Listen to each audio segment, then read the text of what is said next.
observaron, carta a los Gálatas, capítulo es del 15 al 22. Hoy hablaremos acerca de la superioridad del pacto de gracia.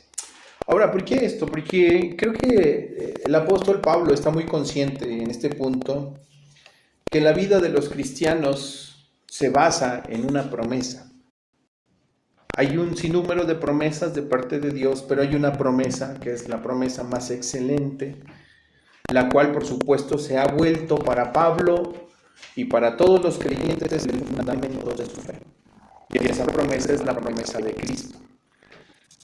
Pablo habla acerca de esta promesa cumplida en Cristo a la luz de una congregación que ha olvidado esa promesa. A la luz de una serie de congregaciones, para ser más explícito, porque no era una sola iglesia, a la luz de varias iglesias en Galacia que habían abandonado su fe en esa promesa y en aquel que cumple la promesa, que es Cristo Jesús.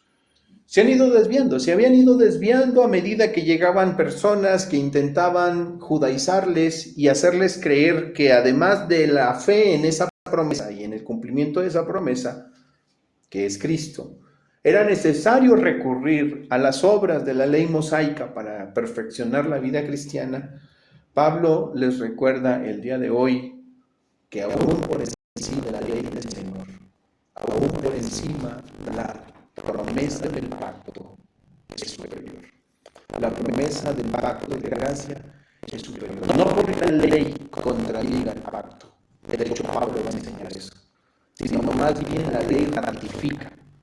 Sin embargo, la promesa de Dios de ese pacto de gracia es mucho mejor y es superior incluso que el pacto de Dios hecho con Moisés, en donde se estableció la ley de Dios. Recuerden que en el contexto de Galacia, pues había estas personas que estaban intentando volver esclavos a la ley de Moisés a muchos creyentes, como que si de alguna manera el desempeño o el trabajo, las acciones de las personas comprometiera y hiciera que Dios tuviera que mirar con más agrado a las personas. Pablo les dice que no, que de hecho el único y mejor pacto por el cual Dios puede recibir a las personas es el pacto que Dios ha hecho, en el que se establece justamente a Cristo como el mediador de ese nuevo pacto.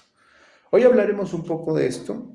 Por supuesto, hablaremos de la ley, hablaremos del pacto, hablaremos de Abraham, hablaremos de la primera manifestación ya más tácita del pacto, después de Génesis 3:15, dado a Abraham, en el que Dios de alguna manera va a exponer una serie de bendiciones que vendrían a cumplirse siempre, como dice Pablo, en Jesucristo. Y cómo esto debería de repercutir en la mentalidad de los Gálatas para que olviden el confiar en las obras de la ley. En términos muy prácticos para nosotros hoy, por supuesto, cabe la pena recordar que ninguna de nuestras acciones, mis hermanos, va a compararse jamás con la obra de Cristo Jesús. De ninguna manera podemos nosotros recurrir a la confianza en alguna de las acciones que nosotros hagamos. Ahora, las buenas obras tienen su lugar dentro de la vida cristiana. De hecho, la Confesión de Fe tiene un capítulo especial para las buenas obras. Pero las buenas obras no son el camino a la salvación, sino son el producto de la salvación. Agustín Hipona decía que el creyente no es salvado por buenas obras, sino para buenas obras. Y por supuesto que el creyente ha llegado a Cristo Jesús no por sus buenas obras, sino por la gracia. Ahora, tan pronto como él ha llegado a Cristo, ese creyente puede hacer buenas obras. Así que las buenas obras tienen su parte en la vida cristiana. Y las buenas obras, por supuesto, el fundamento de tales cosas no es la gloria del hombre. Jesús enseñó que las buenas obras que los hombres verían serían para darle gloria a Dios, que deberían de ser perfectos, que estas buenas obras que los creyentes serían para llevarle gloria a Dios, no para gloria del hombre. La razón de ser del por qué nosotros, como cristianos, intentamos y nos esforzamos por tener una vida cada vez más de testimonio, una vida piadosa que le lleve finalmente, que nos lleve a obediencia, no es justo por nada o algún objetivo que tenga que ver relación con nosotros, sino más bien para que todas estas cosas que hacemos le puedan dar gloria y honra a nuestro Dios. El día que nosotros hagamos algo fuera de esta premisa, hermanos, estaremos desviándonos de la verdad. El día en el que nosotros digamos, voy a comenzar a predicar el Evangelio, voy a hacer esto, voy a hacer aquello, porque yo quiero que Dios me apremie por lo que estoy haciendo. Yo quiero ganarme el favor de Dios al hacer esto. El día que empecemos a hacer esto, nos estaremos desviando de la verdad de Dios. Las cosas que los creyentes hacen no se hacen por esa razón. Cualquier obra que el creyente hace, las hace para la gloria de Dios. ¿Sí? Por eso insisto, las buenas cosas tienen su parte, pero solo gana nada, sino no mismo para la gloria de Dios. En el contexto de los Gálatas pensaban que el circuncidarse, guardar días de reposo, guardar las lunas nuevas, abstenerse de ciertos alimentos, no nos van a hacer mejores ante Dios. Y había promotores de estas ideas. Estaban ligando a todas las iglesias de Galacia, a las iglesias de Colosas, a los Efesios.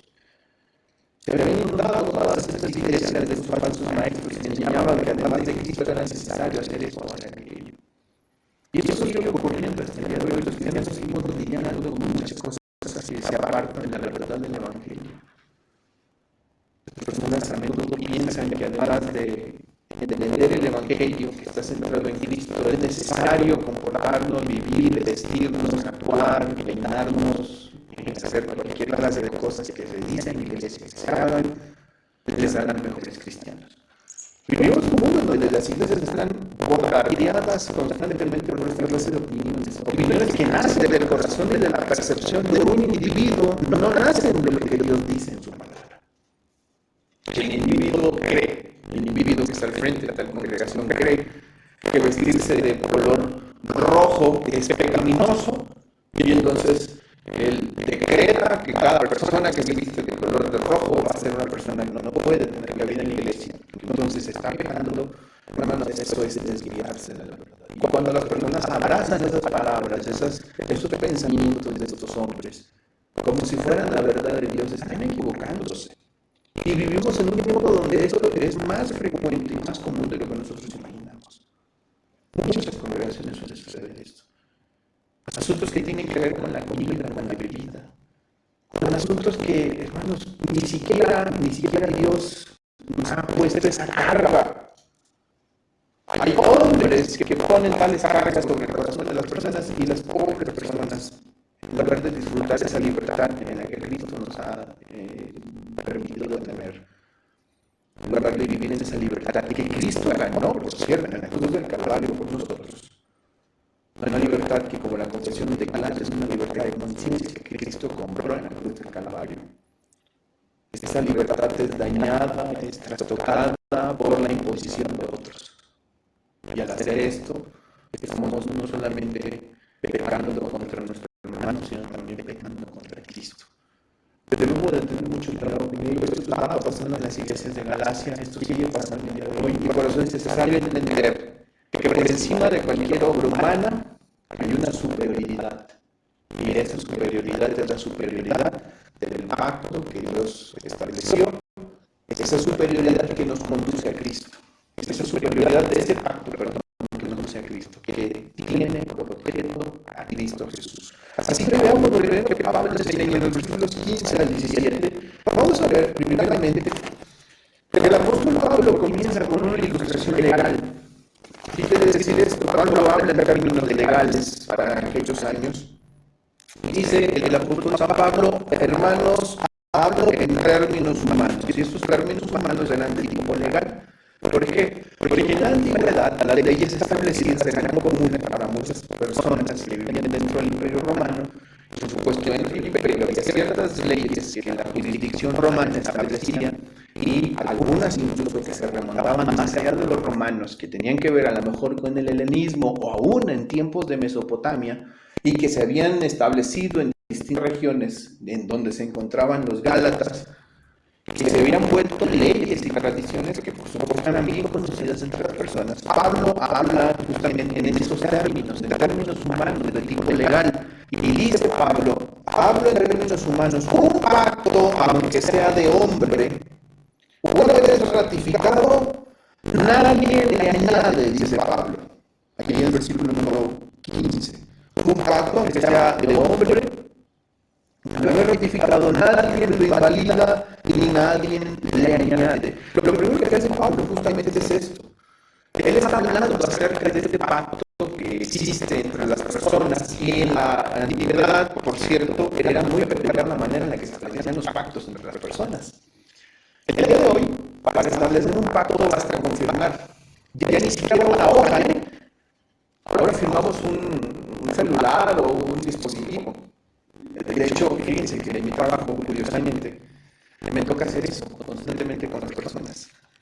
Una vez que establecemos un servicio de la compañía de trabajo, en la casa, en el negocio, a una persona, siempre se le solicita su firma. Y entonces ya sacó el teléfono y ahí viene todo. Y se supone que al firmar esa persona está aceptando un contrato. Y ahí firma. Y ¿dónde le firmo? Aquí, ¿verdad? Y no hay, aunque tú me esté quieren ir por su pluma, ¿verdad? Mañana hay pluma, fírmele con el dedo, ¿verdad? Pero ese es un contrato, es un pacto que está haciendo la persona. En la antigüedad, aunque es muy semejante, en la antigüedad eran diferentes, pero tenían el mismo fin. De alguna manera era una obligación. O sea, obligaban a unos a otros a cumplir. En el pacto, en los pactos antiguos, por supuesto que las diferencias eran obvias.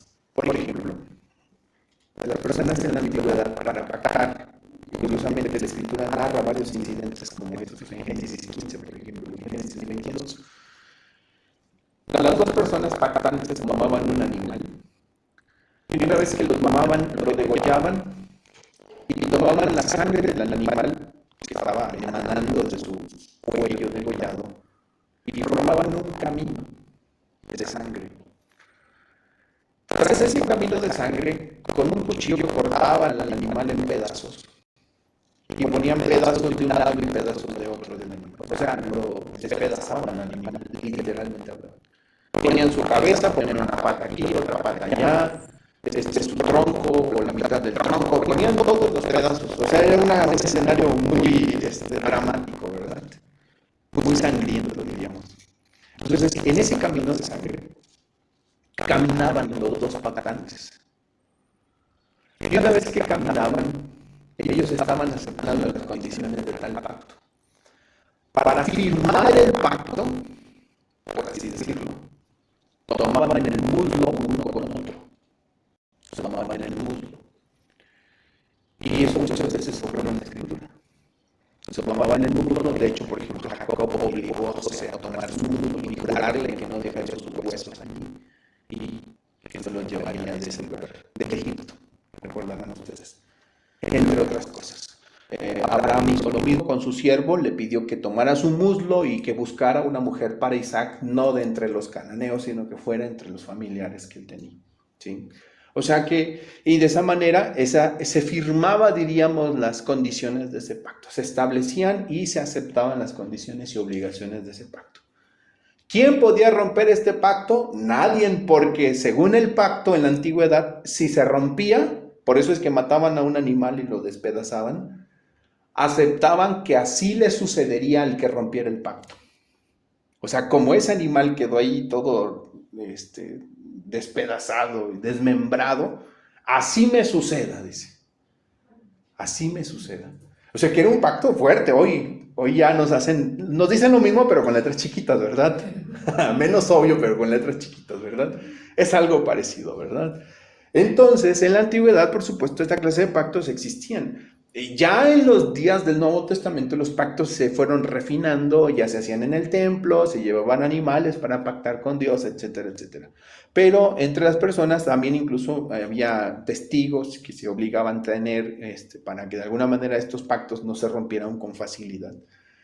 Pablo está pensando en estas cosas y le dice a los Gálatas, a ver, ustedes saben que si se hace un pacto entre personas, a ese pacto, una vez que está ratificado, nadie lo invalida ni nadie le añade. Y una vez que Pablo establece ese fundamento legal, diríamos, este principio legal de que es irrevocable un pacto, lo siguiente que hace Pablo es llevarlos al pacto de Dios con Abraham. Fíjense lo que dice el versículo 16 y 17. Leamos por favor el verso 16. Dice así: ahora bien, leamos juntos, ahora bien, a Abraham fueron hechas las promesas. Y a su simiente. No dice y a las simientes como si hablase de muchos, sino como de uno, y a tu simiente, la cual es Cristo. Ok, lo que dice Pablo es que una vez que se estableció este fundamento en el argumento de Pablo de la legalidad de los pactos, a continuación Pablo dice, bueno, si entre las personas un pacto hecho entre personas es irrevocable, es inamovible, nadie puede quitarle ni añadirles, los lleva al pacto que Dios hizo con Abraham y les dice, les recuerda justamente que Dios hizo un pacto con Abraham, que Dios estableció un pacto con Abraham y fue a Abraham hechas las promesas y a su simiente, les dice Pablo. Y noten las palabras de Pablo, que son peculiares, las palabras del apóstol Pablo. En Génesis capítulo 17, versículo 7 dice el Señor, y estableceré mi pacto, ahí está en la pantalla, estableceré mi pacto entre mí y ti, y tu descendencia después de ti, en sus generaciones, por pacto perpetuo para ser tu Dios y el de tu descendencia después de ti. En la carta a los Hebreos, Pablo habría escrito, por lo cual queriendo Dios mostrar más abundantemente a los herederos de la promesa la inmutabilidad de su consejo, interpuso juramento.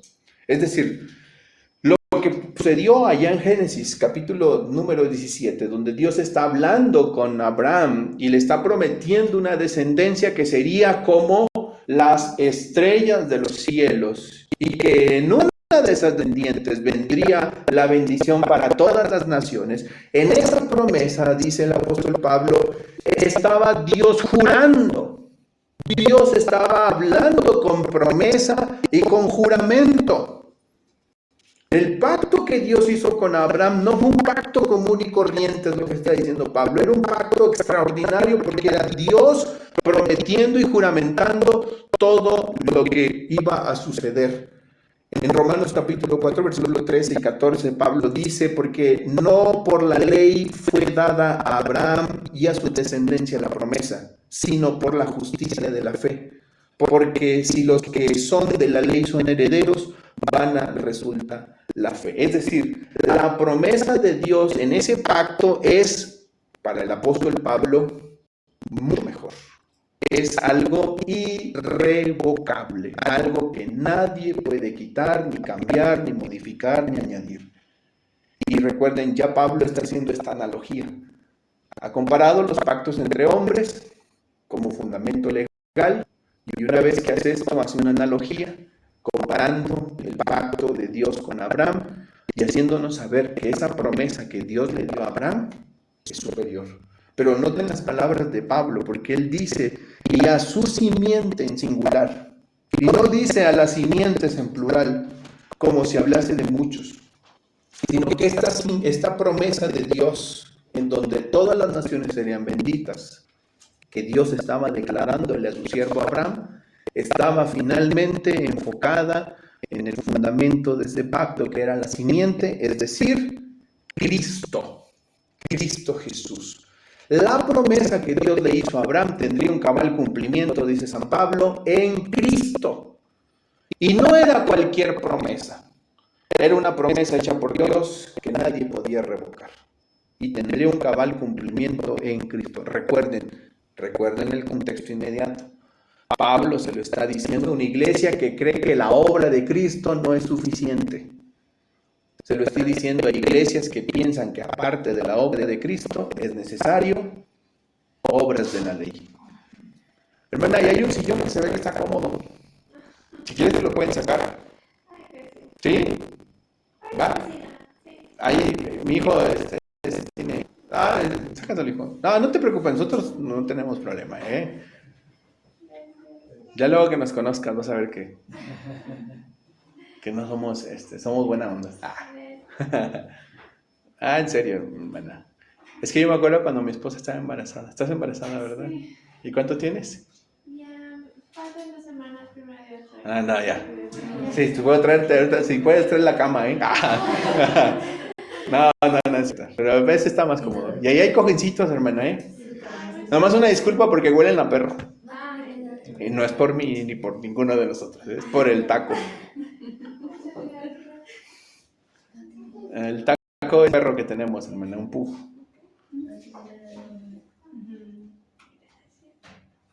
Muchas gracias. Sí, hermana. Y ponle un cojincito ahí. Ahí hay cojincitos, hermano. ¿En serio? Hay como 20 ahí. Tú tranquila, hermana. No, tú no te preocupes, tú descansa. Mira, el día del Señor es para disfrutar. Y si estás ahí incómoda, pues nada.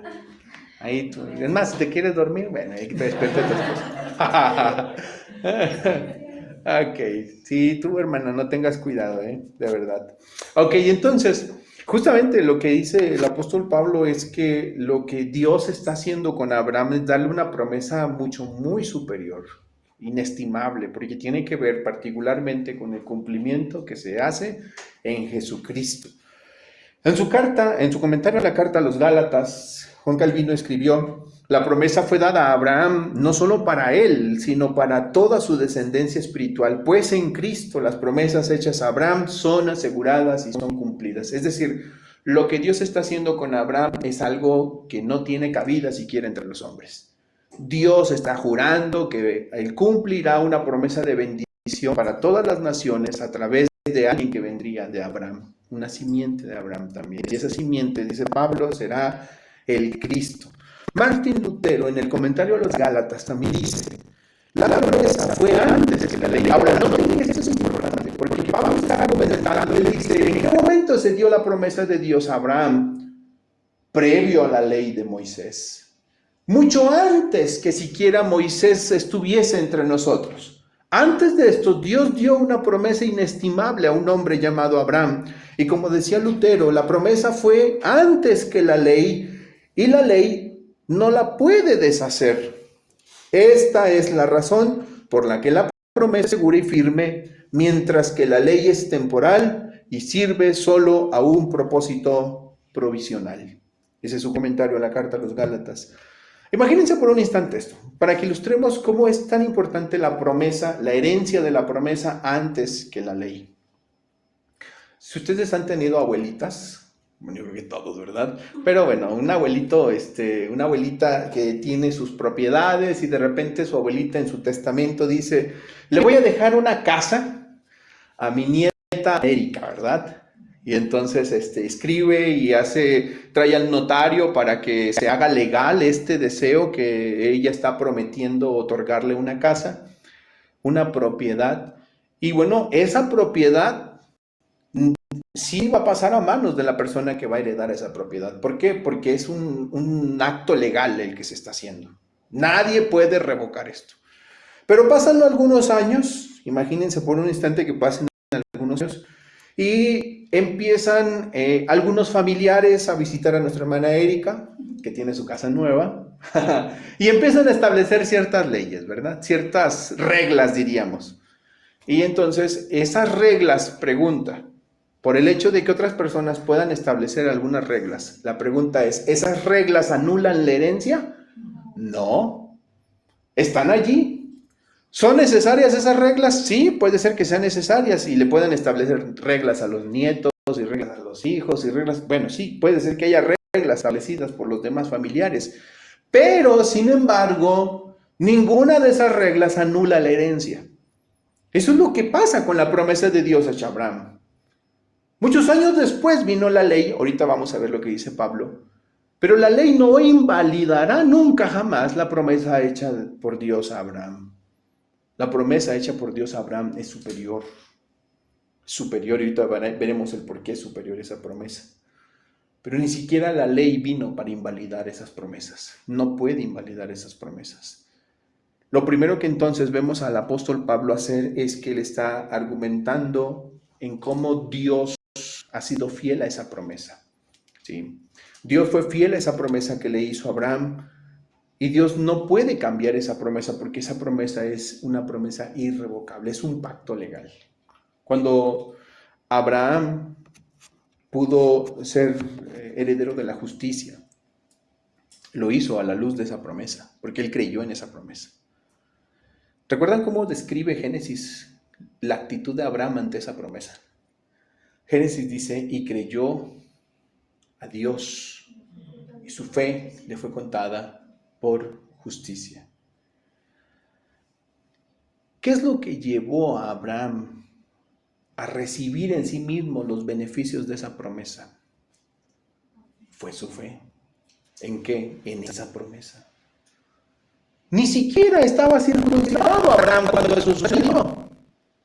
Ni existía la ley de Moisés para aquel entonces. Entonces, ¿qué fue lo que llevó a Abraham ser alguien que puede recibir la justicia de Dios? Pues fue justamente la fe en esa promesa. Eso es lo que está argumentando Pablo, recordándoles a alguien que era de muy alta estima entre los gentiles y entre los judíos, Abraham, porque Abraham era de alta estima entre los gentiles incluso. Y por supuesto que los gálatas tenían una plena conciencia de quién había sido Abraham. Pues entonces Pablo les está diciendo a los gentiles, pues ustedes deberían de considerar lo que está pasando aquí. Porque ni siquiera Abraham fue justificado, ese es el argumento anterior, ni siquiera Abraham fue justificado por las obras de la ley, sino por la fe. Lo mismo está ocurriendo en esta otra argumentación de Pablo. Pablo está recordándoles que el fundamento de esa promesa es un fundamento de tipo legal y irrevocable. Dios mismo se obligó a cumplir esa promesa. ¿Cuándo? Cuando él juramentó cumplir esa promesa. Así que entonces, ese pacto hecho entre Dios y Abraham es superior, incluso a lo que vendrá después. ¿Y qué vendrá después? Según Pablo, lo que vendría después sería la ley. En contraste con la ley, versículo 18, la herencia de los creyentes no será por la ley, sino por la promesa.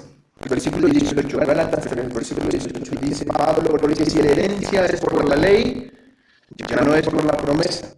Pero Dios la concedió a Abraham, esa herencia se la concedió a Abraham mediante la promesa. O sea, lo que Dios le prometió a Abraham fue mucho mayor que lo que la ley podría ofrecerle a Abraham. Pablo declara que la herencia viene por la promesa, no por la ley. La herencia de la vida eterna, la herencia de la bendición espiritual, la herencia de la comunión con Dios que tendrían todas las personas creyentes, viene por medio de la promesa, no por las obras de la ley, está diciendo San Pablo. Ahora es importante entender esto. En la iglesia de Galacia, las personas habían llegado a la conclusión de que era necesario algo Cristo. Era necesario algo más que esa promesa cumplida. Dios ya nos prometió que vendría el Cristo, sabemos que Cristo vino, creemos en esto, pero además creemos que es necesario algo más. Ese era el gran error de los judaizantes, el gran error de los gálatas, que habían abierto su corazón a aceptar tal pensamiento, que además de Cristo Jesús era necesario algo mucho más. ¿Qué cosas? Había una gama inmensa de situaciones que podían ellos comenzar, o de requerimientos que podían ellos comenzar a hacer, para que entonces ellos fueran mejores ante Dios. ¿Qué clase de requerimientos? Iban desde la circuncisión hasta las dietas. Y es tan importante recordar para Pablo, a los Gálatas, que la herencia no viene por la ley, ni por ninguna de la obediencia a la ley, ninguna de las obras de la ley. La herencia de Dios solamente puede venir al creyente por medio de la promesa. Y esa promesa es Cristo. Nuevamente, mis hermanos. El apóstol Pablo, en su carta a los Romanos, dijo, por tanto, es por fe, para que sea por gracia, a fin de que la promesa sea firme para toda la descendencia. En su carta a los Gálatas, en el versículo 29, capítulo 3, versículo 19, dice Pablo, y si vosotros sois de Cristo, ciertamente el linaje de Abraham sois y herederos según la promesa. La herencia del creyente no viene por las obras de la ley. No hay nada que nosotros hagamos que nos lleven a heredar o recibir algo. de parte de Dios. Lo que nosotros recibimos como herencia de nuestro Dios es por la promesa que Dios hizo. ¿Cuál promesa? La promesa del pacto. Pacto manifestado a Abraham, donde vendría el Cristo y donde el Cristo haría todo el trabajo. ¿Qué es lo que al creyente le toca hacer? Recibir eso, aceptar eso. Cuando ustedes cumplen años, sé que a lo mejor entre los esposos suele pasar, ¿verdad? Entre los hijos. Cumplimos años y cuando alguien cumple años, pues a menudo tratamos de regalarle algo, ¿no? Algún detallito, porque cumplió años. Cuando esa persona recibe ese regalo, ¿qué hizo para ganar eso? Para ganar ese regalo. Esa persona no hizo nada para ganar ese regalo. Así que lo que le toca hacer a esa persona no es hacer algo, sino simplemente recibirlo. Bueno, de eso se trata el pacto de gracia. Eso es lo que Dios le prometió a Abraham. Eso es lo que sucede en la vida de los cristianos. Los cristianos no hacen nada para ganarlo. Los cristianos solo lo reciben. Porque el que ha hecho todo es Cristo, no el creyente. Eso es lo que está argumentando Pablo a los Gálatas. No son ustedes. No es lo que los judaizantes les piden que hagan. Si un varón se circuncida, no es más delante de Dios. Si alguien no se circuncida, no es nada, no es más, no es menos delante de Dios. Todas estas cosas que estaban allí en la ley tuvieron un propósito, como lo vamos a ver a continuación, que al final de todo eran la sombra del que habría de venir. Pero el que se cumplan con ciertas normatividades que la ley exigía no hacía que los creyentes fueran más aceptos delante de Dios. Si ellos habían recibido de Dios la bendición, había sido por la promesa por esa promesa y por la fe en esa promesa finalmente. ¿Sí me explico? Entonces es muy importante esto, tenerlo en cuenta. Mis hermanos, como decía Spurgeon en su comentario acerca del pacto de la gracia, Spurgeon dijo, Dios nunca prometió la vida eterna. Bueno, este es Efesios capítulo 1. Dios nunca prometió la vida eterna por la ley, sino por la gracia. La herencia, por tanto, no es el salario del obrero, sino el regalo del Padre a sus hijos. Si nosotros pensáramos por un instante que podemos ganar el favor de Dios por lo que hacemos, ¿saben? Y Dios nos lo diera, ya no sería por gracia, sería un salario, sería una paga. Todos los que trabajamos porque nos pagan. Porque si no nos pagaran, no tenemos que pensarlo muchas veces, no trabajaríamos. Si trabajamos y nos esforzamos en trabajar, es porque nos pagan. Es más, cuando recibimos lo que nos pagan, lo recibimos y sabemos que lo merecemos. Aunque a veces sabemos que merecemos más, ¿verdad? Pero eso es otro asunto. Pero sabemos que lo merecemos. ¿Por qué? Porque nos ha costado una semana de trabajo, de esfuerzo, de duro trabajo. Así que nos pagan y no es para menos. La empresa no puede sentirse mejor por habernos pagado. Simplemente hizo lo que tenía que hacer, lo que es justo que tiene que hacer. ¿Sí? O sea, al final ¿es algo de gracia el que nos pague una empresa? No, es algo justo. Es algo que nos debe. Pero cuando se trata de Dios, Dios no nos debe nada. Y todo lo que Dios nos ha dado por medio de Cristo y ese pacto de gracia precioso que le estaba dando a Abraham a conocer y que Pablo le recuerda a los Gálatas, todo lo que Dios nos ha dado ha sido por gracia, por la promesa que Dios hizo, no porque nosotros lo merezcamos o lo ganemos.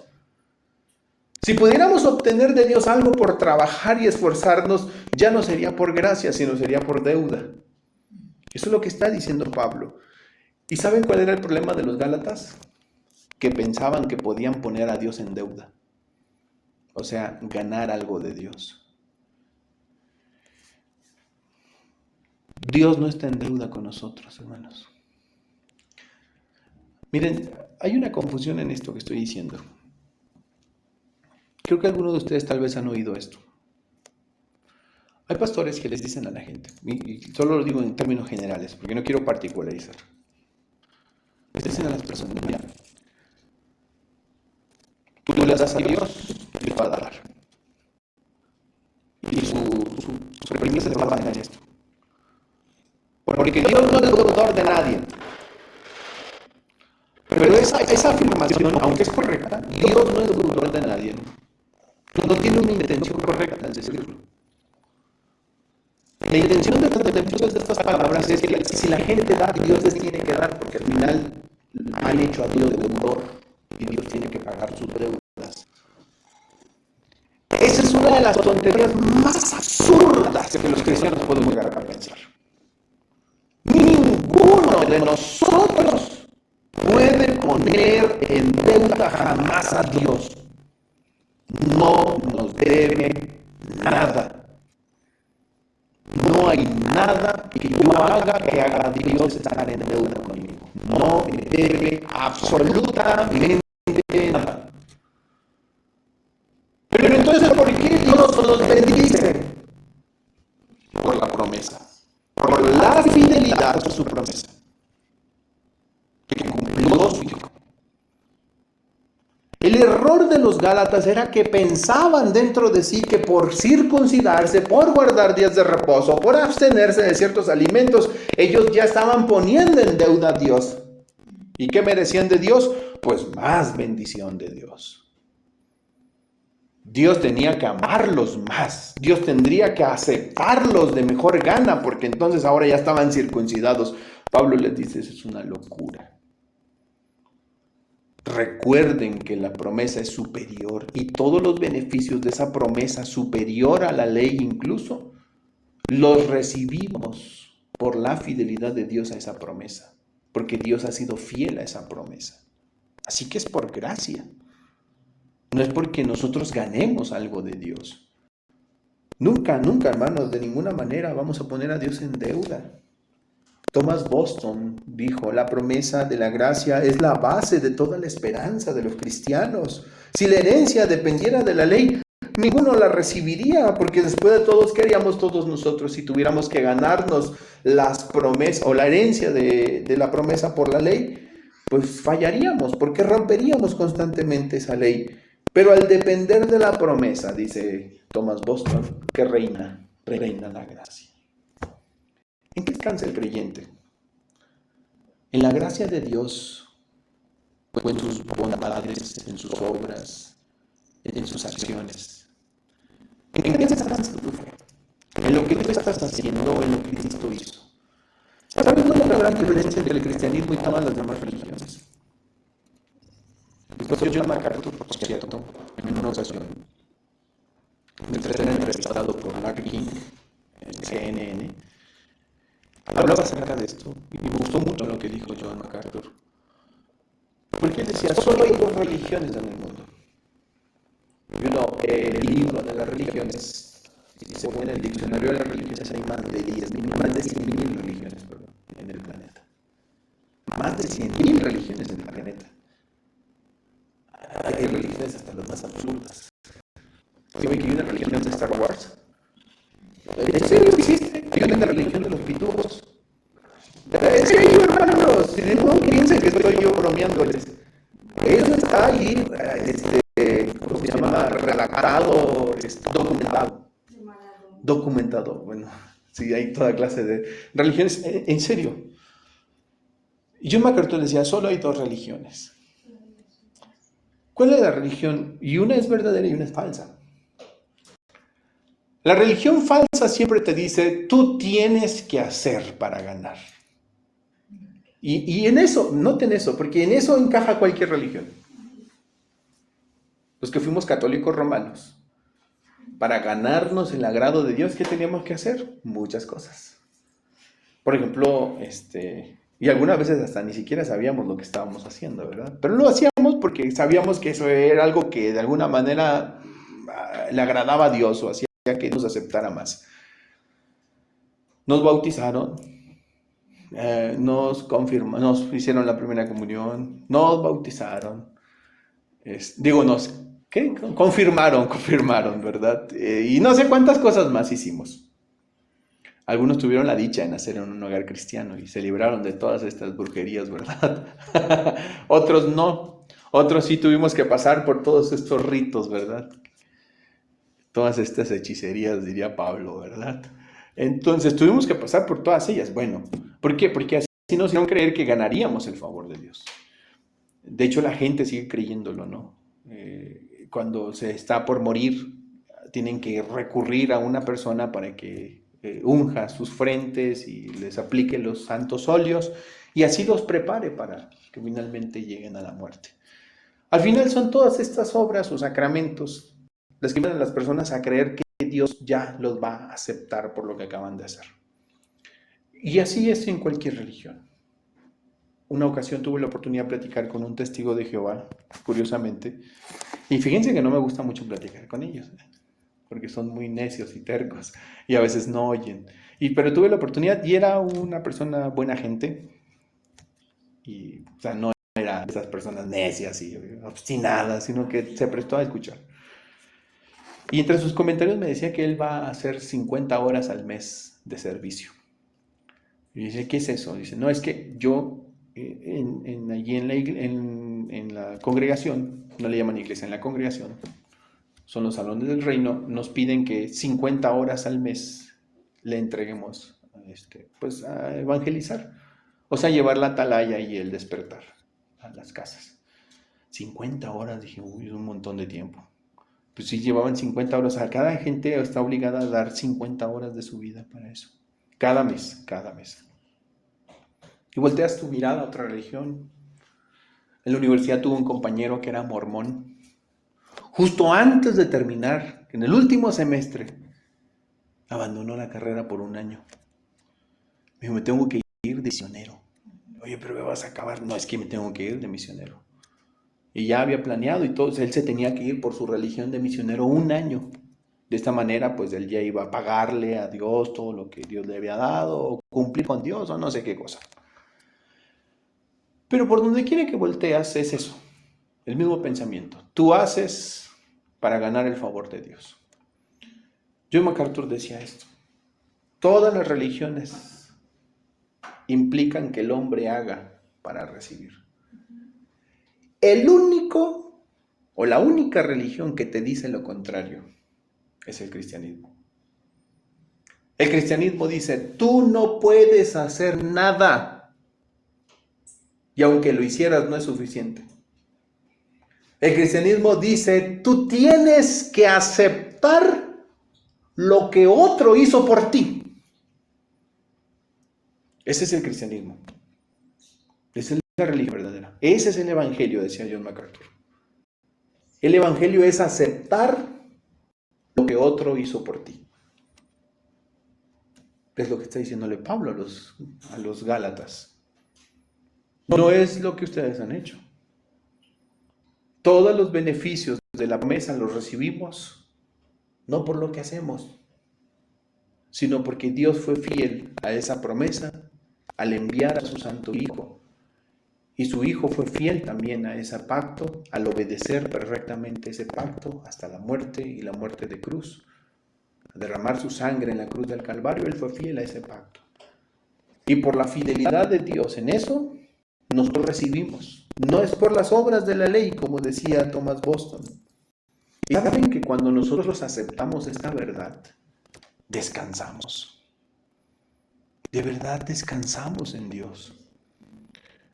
Antes de aceptar la gracia y de entender la gracia de Dios en nuestras vidas, siempre andamos por aquí por allá perturbados de cómo vamos a ganarnos a Dios, cómo vamos a ganarnos el favor divino. Y andamos buscando de una forma y buscamos de otra manera. En mi caso personal, recurrí a muchas cosas. Recurrimos a la religión y a la filosofía. No me encantaba la filosofía. Yo veo que es una tontería, una cosa de esas, bueno, hay como un número de esas cosas que algún día habrá que ser mi creencia tonta. Pero recurrí a muchas cosas. Recurrí a llegar a Dios. Fíjense. En el intento de alguna manera ganarte algo, intentas incluso llegar a la divinidad. Hoy te das cuenta que nunca se trata de ti, que el evangelio nunca se trata de ti.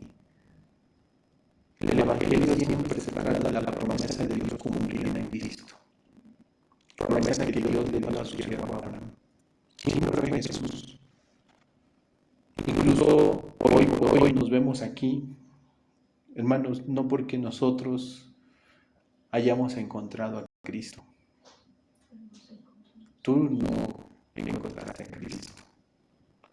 Y tú no encontraste a Cristo porque Él no estaba perdido. Él te encontró. Él te encontró a ti.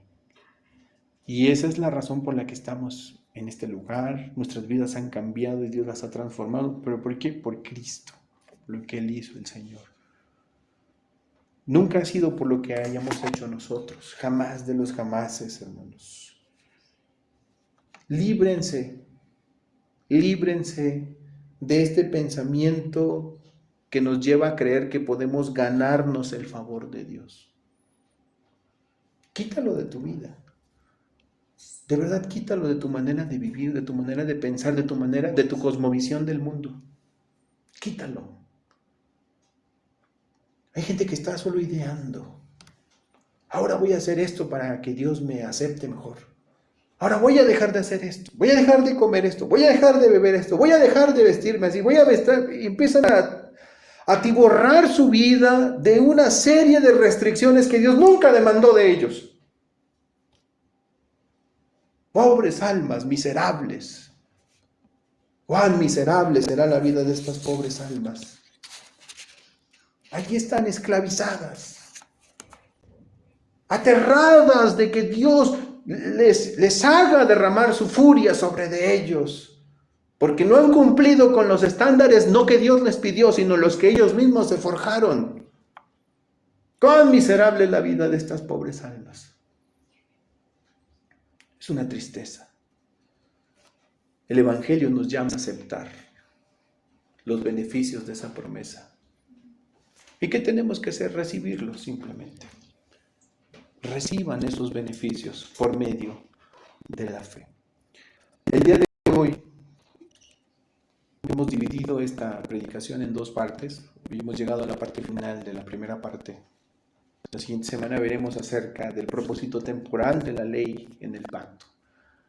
¿La ley tiene relevancia? Sí, mucha, pero no para salvación. Pablo concluiría que la ley fue nuestro pedagogo para llevarnos a Cristo. De esto hablaremos la siguiente semana. Hermanos, de verdad descansen en Jesús. Descansen en la promesa que Dios le dio a Abraham, promesa que se cumplió en Cristo Jesús, promesa que nos ha abierto las puertas, como Pablo dice en la carta a los Romanos, capítulo 5, versículo 1, justificados pues por la fe tenemos paz para con Dios por medio de nuestro Señor Jesucristo. Hermanos, tenemos paz para con Dios, estamos en esta gracia en la cual estamos firmes, hemos entrado a un mundo maravilloso en donde la gracia de Dios, por supuesto, nos permite tener descanso, paz, consuelo, esperanza.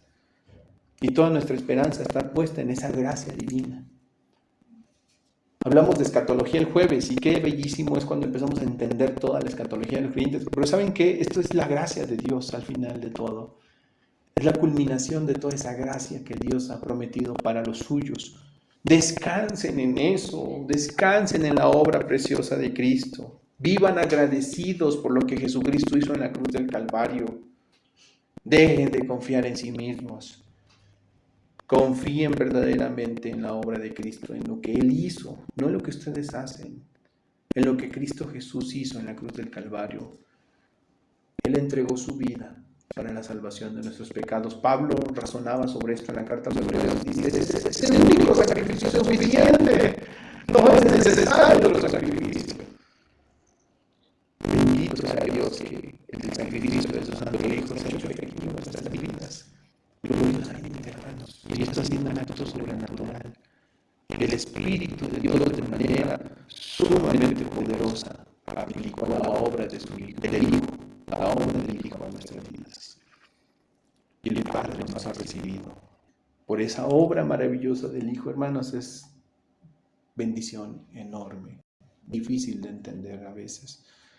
Pero cada día de nuestras vidas debemos de vivir agradecidos por eso justamente.